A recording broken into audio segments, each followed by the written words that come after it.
Oh yeah, I'm ready. I would like to say thank you for this opportunity and say hello to everybody there. Thank you for being here today.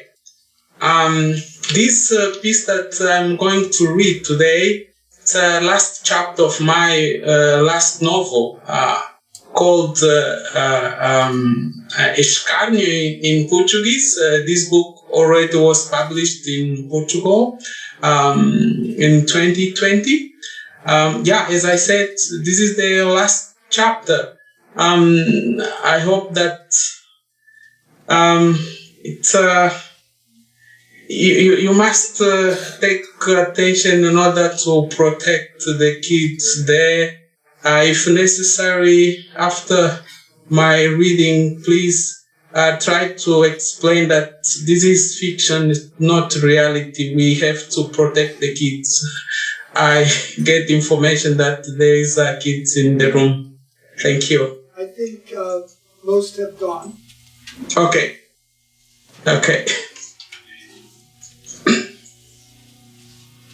Mockery. In the earlier morning, Professor Verax was removed from the basement. They took him to the central torture room, where there was a man whose job it was to continue the unspeakable. When the man saw the accused, he broke into a laugh that mixed mockery with sadism. The torturer was a blond man, large with thick eyeballs and a notable ponytail. He was measuring almost 1.9 meters, with abundant muscles in most regions of his body. He moved with the limitation of a woman in her last days of pregnancy. He wore a red trefoil sports strap sewed without sleeves, an orange monk suit with the straps lowered and tied tightly around his waist.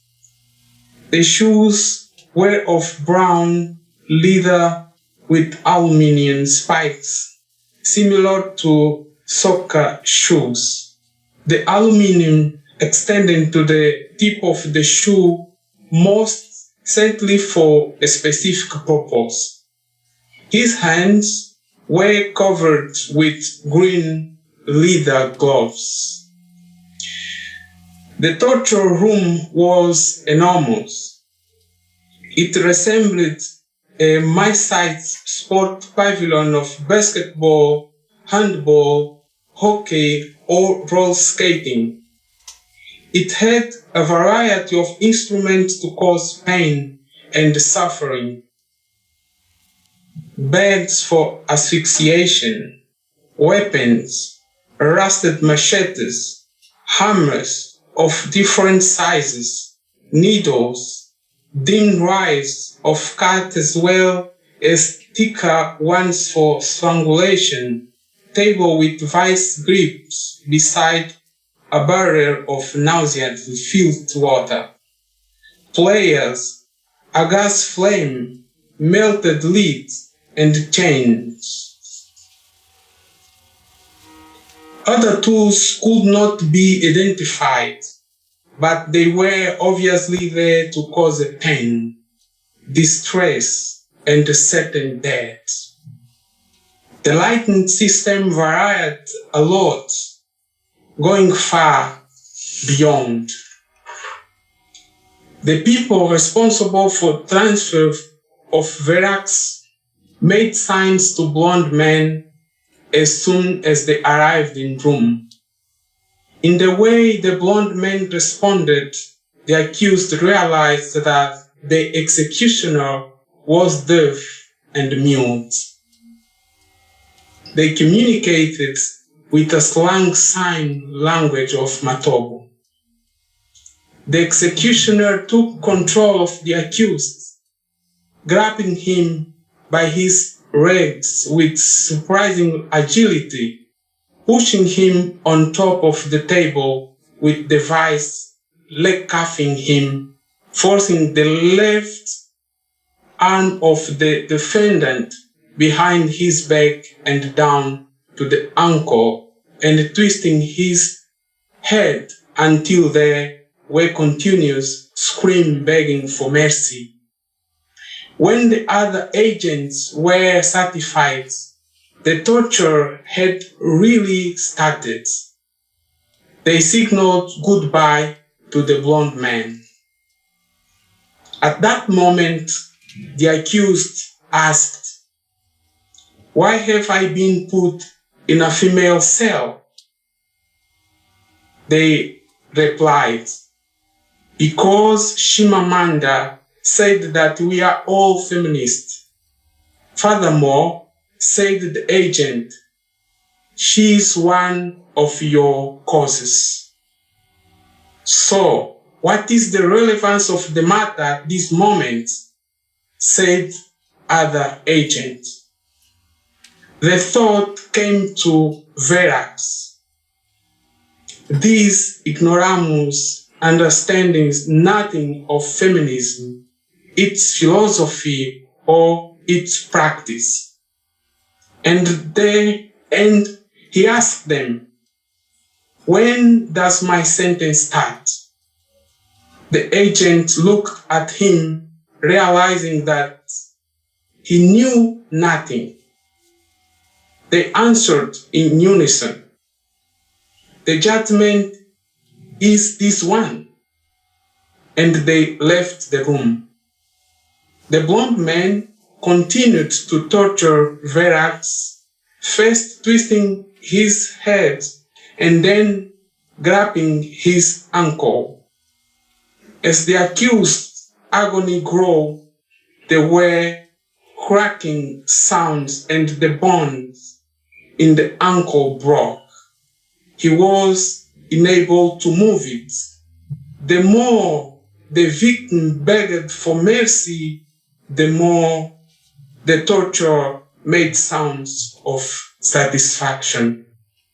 While the torture continued, the accused urinated, he sweated profusely, he defecated, and he bled.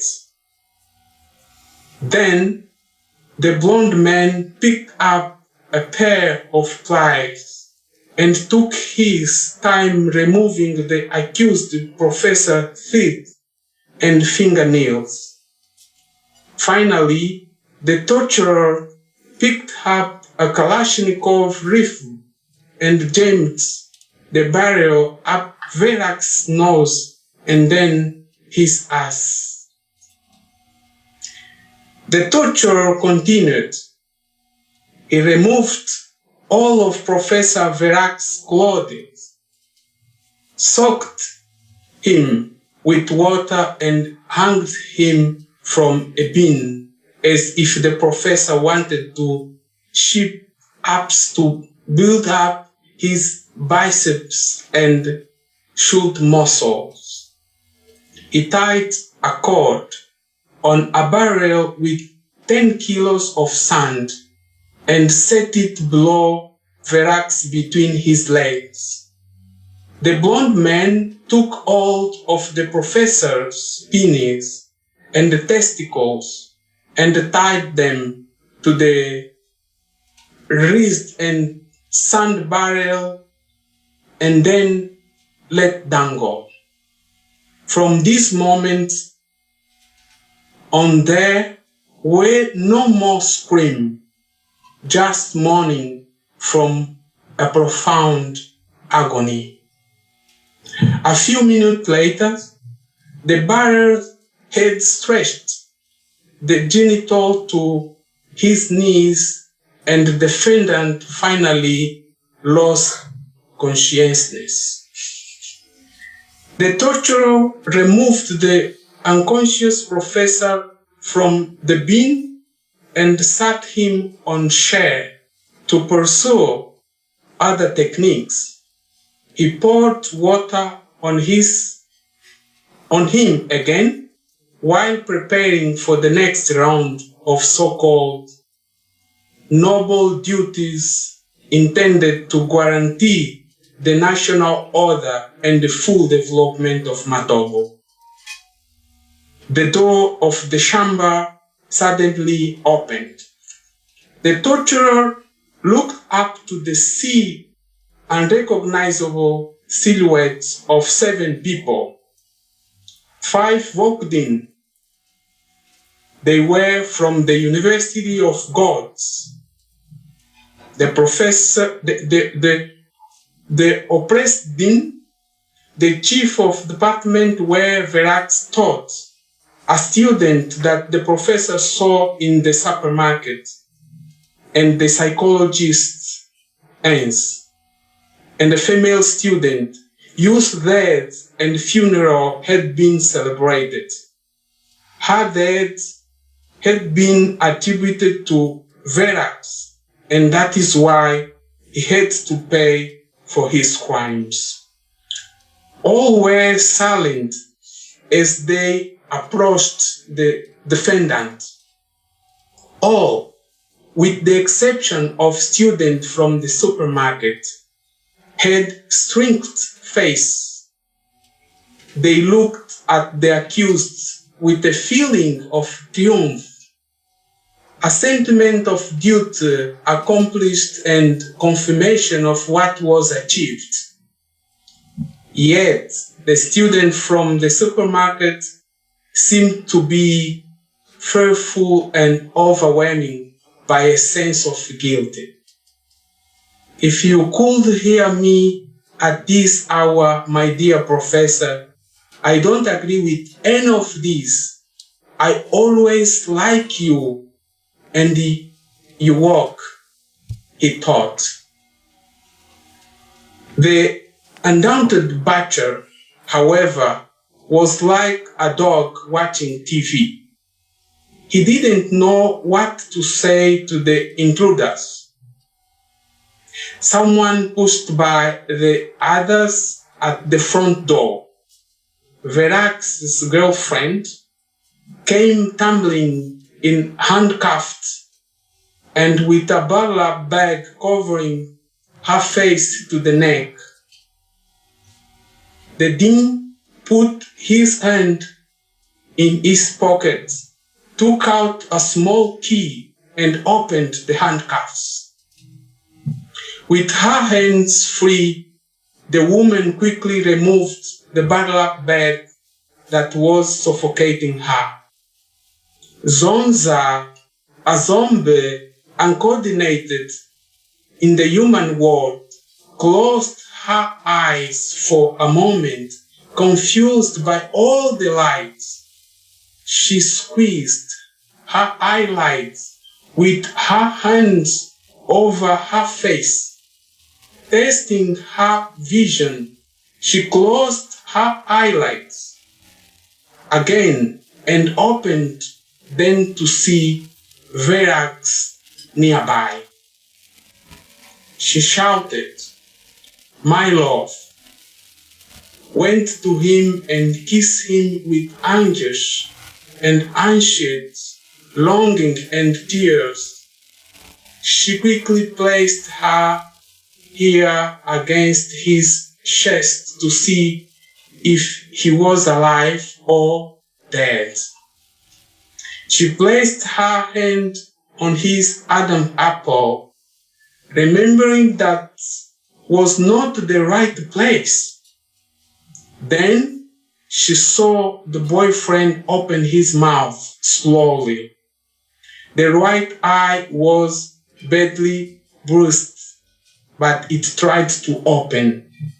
With great satisfaction, she placed her ear very close to his mouth to listen to the words he said with great difficulty, broken by hiccups.